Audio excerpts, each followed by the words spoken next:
تو شروع میں سے تھا. پھر اللہ رب العزت نے جب یہ مال فے دے دیا تو اللہ کا حکم یہ آیا کہ ان مہاجرین میں اس مال فے کو کیا کرو؟ تقسیم کرو، تاکہ یہ جو مہاجرین ہیں یہ اپنے قدموں پر کیا ہو جائیں؟ کھڑا ہو جائیں. ایک ہوتا ہے غریب فقیر اور مسکین بندے کو 10 دیتے جاؤ، سارے 10 دیتے جاؤ، سارے 10 دو گے 250-300 روپیہ ہو جائے گا، 500 روپیہ ہوگا. وہ جاتے ہوئے یہاں سے کیا کرے گا؟ ایک ٹائم کا کھانا کھائے گا، سارے کی ہوئے گا مک جائیں گے. ایک بچے کی جوتی لے گا تو وہ بھی کیا ہو جائیں گے؟ ختم ہو جائیں گے. ختم. ایک طریقہ یہ ہے. ایک طریقہ تعاون کا یہ ہے کہ ان کے ساتھ کیا کیا جائے؟ ان کو کھڑا کیا جائے، ان کے ساتھ کاروبار بنا کے دے دیا جائے، ان کو رہائش کے لیے جگہ دے دی جائے، ان کو کوئی باغ دے دیا جائے، ان کی کوئی ضرورت جو دکان ہے وہ دکان دے دی جائے، تاکہ یہ اپنے پیروں پر کیا ہو جائے؟ ختم ہو جائے. دوبارہ ان کو کسی سے مانگنے کی ضرورت. تو مال فے جو ہے اس کے حقدار یہ مہاجر ہیں جو اپنے گھروں سے اللہ اور اس کے رسول کے لیے کیا کر دیے گئے؟ نکال دیے گئے. اور وہ اللہ اور اس کے رسول کا فضل تلاش کرتے ہیں، اللہ اس کے رسول کی رضا مندگی کے لیے میدان. یہ حقدار ہے کس کے؟ مال فے. تو نبی کریم علیہ الصلوۃ والسلام نے پھر جو مال فے کی زمینیں تھی اور باغات تھے، ان باغات اور زمینوں کو رسول اللہ نے کیا کیا؟ مہاجرین میں تقسیم کر دیا. انصار کو اس میں سے کچھ نہیں دیا، اور انصار کو اللہ نے کہا تم نے اس پہ کیا رہنا ہے؟ مطمئن رہنا ہے کہ یہ ان کا کیا حق ہے؟ کہ ان کا حق ہے تاکہ وہ اپنے قدموں پر کیا ہو جائیں. اچھا یہ اپنے قدموں پہ کھڑے ہو جائیں گے تو تمہارے مال تمہارے پاس کیا ہو جائیں گے؟ واپس آ جائیں گے. تو تم بھی اپنی جگہ پہ مطمئن اور یہ بھی اپنی جگہ پہ کیا ہو جائیں گے؟ مطمئن. یہ مال فے للفقراء المہاجرین الذین اخرجوا من دیارہم واموالہم، ان محتاج مہاجرین کے لیے ہے جن کو نکالا گیا ان کے گھروں سے اور ان کے مالوں سے. وہ تلاش کرتے ہیں اللہ کا فضل اور رضامندی، اور وہ مدد کرتے ہیں اللہ اور اس کے رسول کی. اولئک، یہی لوگ، ہم الصادقون، کیا ہیں؟ سچے ہیں. سچ جو کہتے ہیں میں سارا کچھ قربان کر دیں گا، منہ زبانی، تو وہ تو جھوٹا ہے نا. انہوں نے واقعتاً قربان کیا ہے، واقعتاً. اچھا جو مکے سے چھوڑ کے آئے ان کے پاس گھر نہیں تھے، ان کے کاروبار نہیں تھے، ان کے گھر بھی تھے، ان کے کاروبار بھی تھے، ان کے اچھے مال بھی تھے، بہترین ان کی وہاں پہ لائف سٹائل تھا. انہوں نے وہ سارا کچھ چھوڑ کے کیا کیا؟ آگے. زبانی طور پہ نہیں کہا ہے محمد ہم آپ کا کلمہ پڑھتے ہیں آپ کے ساتھ ہیں.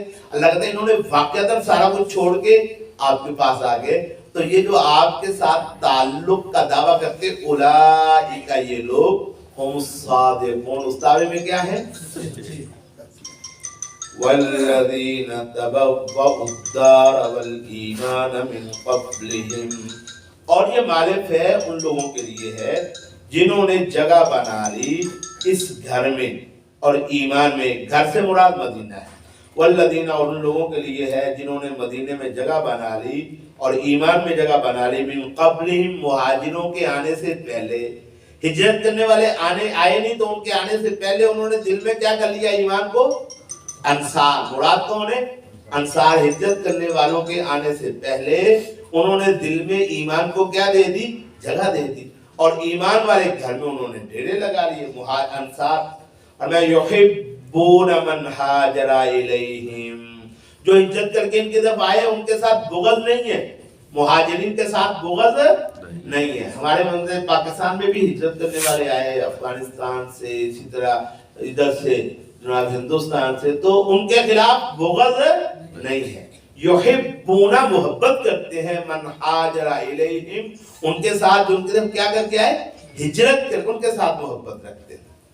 وَلَا يَجِدُونَ فِي صُدُورِهِمْ حَاجَةً مِّمَّا أُوتُوا، اور وہ اپنے سینے میں کوئی خواہش نہیں پاتے اس چیز کی جو ان مہاجروں کو دی گئی. اب آپ نے مال فے مہاجروں کو دیا، انصاریوں کو نہیں دیا، تو ان کے دلوں میں کوئی کینہ، کوئی بغض کے سانو نہیں ملے ہے، جنہوں نے مل گیا. اس طرح کی کوئی بات ہے؟